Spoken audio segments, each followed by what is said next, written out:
WCCയുടെ 2017 ജൂലൈയിലുള്ള അവരുടെ ഗവൺമെൻറ് കൊടുത്ത റെപ്രസെൻറ്റേഷൻ ഫലമായിട്ടാണ് ഈ EMA കമ്മിറ്റി വന്നതെന്ന് നമുക്കറിയാം. അത് ഡിസംബർ 2019 ആ റിപ്പോർട്ട് ഗവൺമെൻറ് കൊടുത്തു. ആ റിപ്പോർട്ട് ഗവൺമെൻറ് ഏകദേശം 4-5 വർഷം പൂഴ്ത്തിവെച്ചു. അതിപ്പം വെളിയിൽ വന്നു. ഹൈക്കോടതിയിൽ അത് എത്തി മാറ്റർ. ആ ഒരു പൊതുകാര്യ പ്രസക്തനായ പൊതുകാര്യത്തിന് കേസ് ഫയൽ ചെയ്യുന്ന വ്യക്തി നവാസ് കൊടുത്ത പരാതി ഡിവിഷൻ ബെഞ്ച് അംഗീകരിച്ചു. ഈ കേസിൻ്റെ അൺസെൻസേർഡ് ആയിട്ടുള്ള ആ റിപ്പോർട്ട് മുഴുവനായും കോടതിയിൽ ഹാജരാക്കാൻ പറഞ്ഞു. അടുത്ത മാസം 10-ാം തീയതി കോടതി അതേപ്പറ്റിയുള്ള തീരുമാനം പറയും. അതിനകത്ത് 61 പേരുടെ സ്റ്റേറ്റ്മെൻറ്റും അതിനകത്തുള്ള EMA കമ്മീഷൻ്റെ നിഗമനങ്ങളും മമ്മൂട്ടി, മോഹൻലാൽ ഉൾപ്പെടെയുള്ള പലരും വന്നുപോയി അവരോട് സംസാരിച്ച വിവരങ്ങളും മലയാള സിനിമാ രംഗത്തെ ടെക്നിക്കൽ സൈഡിലും ഒക്കെ പ്രവർത്തിച്ചവർ, അതുപോലെ പ്രൊഡ്യൂസർമാർ ഉണ്ട് എന്ന് എനിക്ക് തോന്നുന്നു ചിലർ, മൊത്തമായി ആ കമ്മീഷൻ കണ്ടെത്തിയ മലയാള സിനിമയിലെ അവർക്കുണ്ടാകുന്ന പല ബുദ്ധിമുട്ടുകളും പ്രയാസങ്ങളും വൈഷമ്യങ്ങളും അവരോട് സെക്ഷലായിട്ട് മോശ വിചാരത്തോടുകൂടി പലരും പെരുമാറുന്ന കാര്യങ്ങളും അതെല്ലാം ഉൾപ്പെടെ പരിഗണിച്ച ശേഷം ഒരു റിപ്പോർട്ട് ആണ് ഗവൺമെൻറ് കൊടുത്തിരിക്കുന്നത്. അത് ഹൈക്കോടതി പരിശോധിക്കും.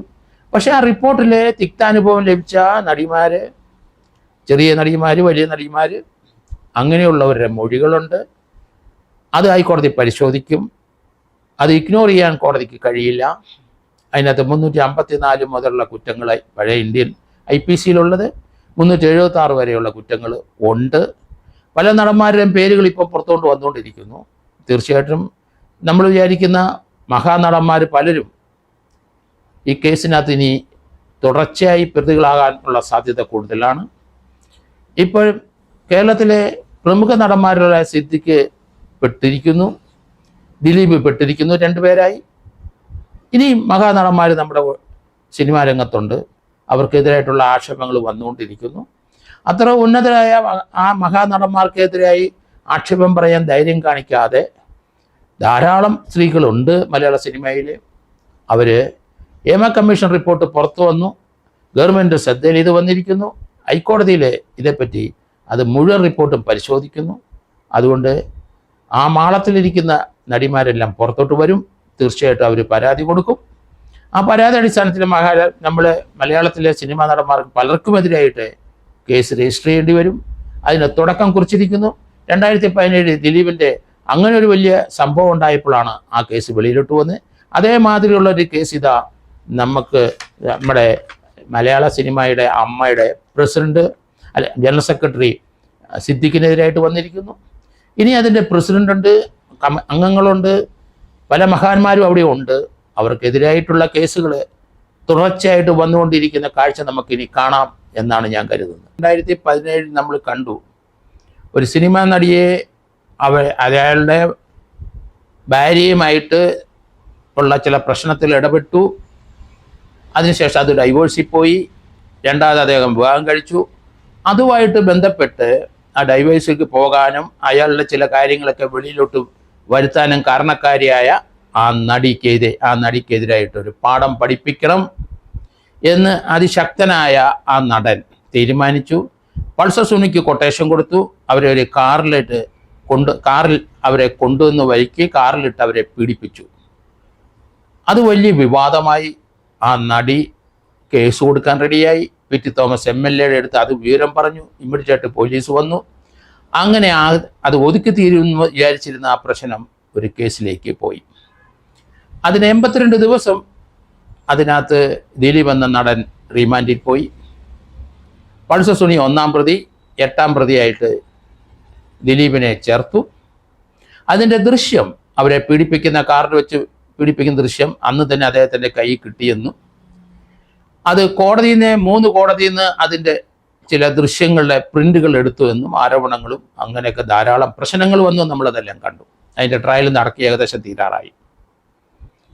ആ ഒരു സംഭവത്തിന് ശേഷം അതേ രീതിയിലുള്ള പ്രതികാരങ്ങൾ പല സ്ഥലത്തും ഈ 15 പേരിൽ നിന്നുണ്ടായെങ്കിലും വെളിയിൽ പറയാതിരുന്നു.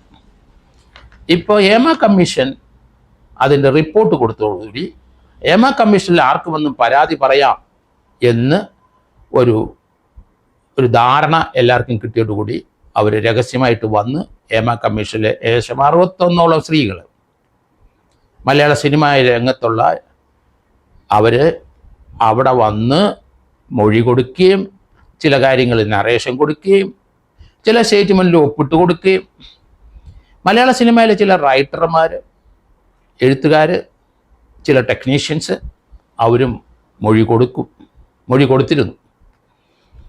ഏതായാലും മഹാനടന്മാരെ രണ്ടുപേരെയും അവിടെ വിളിച്ചു വരുത്തിയോ അല്ലെങ്കിൽ അവർ സ്വയം വന്നോ 2-3 പ്രാവശ്യം കമ്മിറ്റി മുമ്പാകെ വന്നിട്ട് രഹസ്യമായിട്ട് വന്ന് മൊഴി കൊടുത്തോ അല്ലെങ്കിൽ അവർക്ക് പറയാനുള്ള കാര്യം പറഞ്ഞോ അവർ പിന്തിരിഞ്ഞു പോയത് നമ്മൾ കണ്ടു. മലയാള സിനിമയിലെ ഇപ്പം സിദ്ദിഖ് പ്രതിസ്ഥാനത്തേക്ക് വരികയാണ്. ആ പെൺകുട്ടി പറഞ്ഞു, രേവതി സമ്പത്ത് തന്നെ വിളിച്ചു വരുത്തി, തന്നെ പീഡിപ്പിച്ചു. പീഡിപ്പിക്കണം മാത്രമല്ല 376 റേപ്പിലേക്ക് പോയി. അവരെ സമ്മതമില്ലാതെ ഒരു റേപ്പ് അവിടെ നടന്നിരിക്കുന്നു എന്നവർ തുറന്നു പറഞ്ഞു. അതിൽ നിന്ന് അവർ പിന്മാറില്ല. ഏതറ്റം വരെ പോകും, എനിക്ക് എന്ത് സംഭവിച്ചാലും ശരി കേസുമായിട്ട് മുന്നോട്ട് പോകുമെന്ന് അവർ ഡിക്ലെയർ ചെയ്ത് കഴിഞ്ഞു. കാരണം അത്ര മാനസികമായി പീഡിപ്പിച്ച തകർന്ന ഒരു വ്യക്തി തന്നെയായിരുന്നു രേവതി സമ്പത്ത്. അവസരം കിട്ടിയപ്പോൾ അവരത് പറഞ്ഞു. തീർച്ചയായിട്ടും അത് പറഞ്ഞ ഉടൻ തന്നെ ആ അമ്മയുടെ ജനറൽ സെക്രട്ടറി സ്ഥാനത്തിരുന്ന ഉന്നതനായ ആ വ്യക്തി സിദ്ദിഖ് രാജിവെക്കുകയും ചെയ്തു. എന്തായാലും വരും ദിവസങ്ങളിൽ അദ്ദേഹത്തിനെതിരായി FIR വരും. പോലീസ് എന്തായാലും ഇനി ഓപ്പണായിട്ട് ഇവർ പറഞ്ഞുകൊണ്ട് അവരുടെ പുറകെ പോയി മൊഴി എടുക്കേണ്ടി വരും. അത് 376 ആണ്. അപ്പോൾ FIR എന്തായാലും അത് തടഞ്ഞു നിർത്താൻ പറ്റില്ല, പോലീസിനെടുത്ത് വെക്കുള്ളൂ. എവിടെ വെച്ചാണ് ആ റേപ്പ് ചെയ്ത സ്ഥലം, ആ പോലീസ് സ്റ്റേഷൻ അതിർത്തിയിൽ അവിടുത്തെ SHO അവരെ നേരിട്ട് ബന്ധപ്പെട്ട് അവരുടെ മൊഴി പകർത്തി കേസെടുക്കും. 376 ഇന്ത്യൻ പീനൽ കോഡ് അനുസരിച്ച് ലൈഫ് ഇംപ്രിസ്മെൻറ്റ്, ഏറ്റവും കുറഞ്ഞത് 10 വർഷം അല്ലെങ്കിൽ ജീവപര്യന്ത തടവിലേക്ക് കാര്യങ്ങൾ നീങ്ങും. അതേ രീതിയിൽ 15 പേരുള്ള ആ ഗ്രൂപ്പിൽ ഒരാൾ ദിലീപ് ഒരു ട്രയൽ ഫേസ് ചെയ്യുകയാണ്. ദിലീപിൻ്റെ ആ കേസ് സമയത്ത് ദിലീപിനെ ചോദ്യം ചെയ്യുന്ന കുറേ ദിവസങ്ങളോളം ദിലീപിനെ ചോദ്യം ചെയ്തു. 2-3 ദിവസം കസ്റ്റഡിയിൽ ഇരുന്ന് ചോദ്യം ചെയ്തു. ആ സന്ദർഭത്തിലൊക്കെ അത് ചലഞ്ച് ചെയ്തുകൊണ്ട് ഈ സിദ്ദിഖ് രംഗത്ത് വന്നതെല്ലാം ചാനലിൽ കൂടെ നമ്മളെല്ലാവരും കണ്ടു.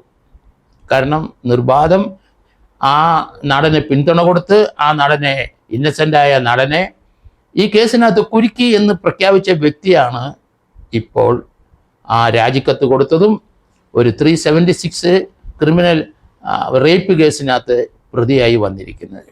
എന്തായാലും 82 ദിവസം ദിലീപ് റിമാൻഡിൽ കടന്നു. 376 ആയതുകൊണ്ട് 90 ദിവസം കഴിഞ്ഞിട്ട് മാത്രമേ ഇതിനകത്ത് ജാമ്യം ലഭിക്കാനുള്ള സാധ്യതയുള്ളൂ. അതുകൊണ്ട് വരും ദിവസങ്ങളിൽ തീർച്ചയായിട്ടും ഈ രാജിക്കത്ത് കൊടുത്ത സിദ്ദിഖിന് തീർച്ചയായിട്ടും ഇതുവരെ ഉണ്ടായിരുന്ന സിനിമയിലുള്ള അദ്ദേഹത്തിൻ്റെ ബഹുമാനം, സിനിമയിൽ അദ്ദേഹത്തിന് ലഭിച്ചുകൊണ്ടിരുന്ന സാമ്പത്തിക വരവ്, സിനിമയിൽ അദ്ദേഹത്തിന് കൊണ്ടിരിക്കുന്ന സോഷ്യലായിട്ടുള്ള റെസ്പെക്റ്റ് എല്ലാം ഒരു നിമിഷം കൊണ്ട് തകർന്നടിഞ്ഞ് ആ കേസെടുക്കുന്നതുകൂടി അദ്ദേഹത്തിനെ ചോദ്യം ചെയ്യും, അദ്ദേഹത്തിനെ അറസ്റ്റ് ചെയ്യും, അദ്ദേഹത്തിനെ റിമാൻഡ് ചെയ്യും എന്ന് ഞാൻ കരുതുന്നു.